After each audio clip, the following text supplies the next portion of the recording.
বানপানীৰ নামত সাহায্য উঠোৱাৰ প্ৰয়োজন নাই। মই দেখিছোঁ যে বক্স লৈ আমি ৰাস্তাই ঘাটে পইচা তুলিছোঁ। বেলেগৰ পইচা তুলি আমি সাহায্য দিব নালাগে, নিজৰ টকাৰে যদি আমি পাৰোঁ সাহায্য দিব লাগে। আপুনি যদি মোৰ পৰা টকাটো তুলি আপোনাৰ বেনাৰখনত গৈ সাহায্য দিলে তেতিয়া মোৰটো তাত বান ৰিলিফ নহয়।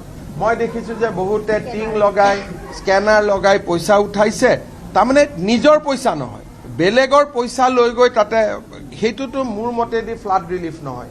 আমি পুলিচকো নিৰ্দেশ দিছোঁ যাতে কোনো ক্ষেত্ৰতে দোকান পোহাৰ সাধাৰণ নাগৰিকৰ পৰা বলপূৰ্বকভাৱে ক'তো বান সাহায্য তোলা নহয়, কাৰণ এতিয়া গোটেই পৰিৱেশটো চৰকাৰৰ নিয়ন্ত্ৰণত আহিছে।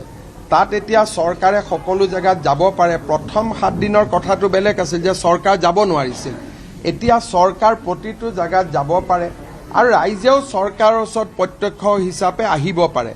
আৰু চৰকাৰৰ ফালৰ পৰা এতিয়া আমি ফাইনেল এছেছমেণ্ট কৰি ক্ষতিপূৰণৰ দিশত আমি গতিকে যোনে নিজৰ পুঁজি দিব খোজে আমিতো আদৰণি জনাম যে মোৰ 10জন মই বন্ধু 2000 টকা তুলি আমি 20,000 দিব গৈছোঁ। কিন্তু 10জন লগ কৰি দোকানে দোকানে গৈ পইচা উঠাই পেলাই দিয়াৰটো কোনো মিনিং নাই, সি আমাৰ অসমৰ বদনাম মানে।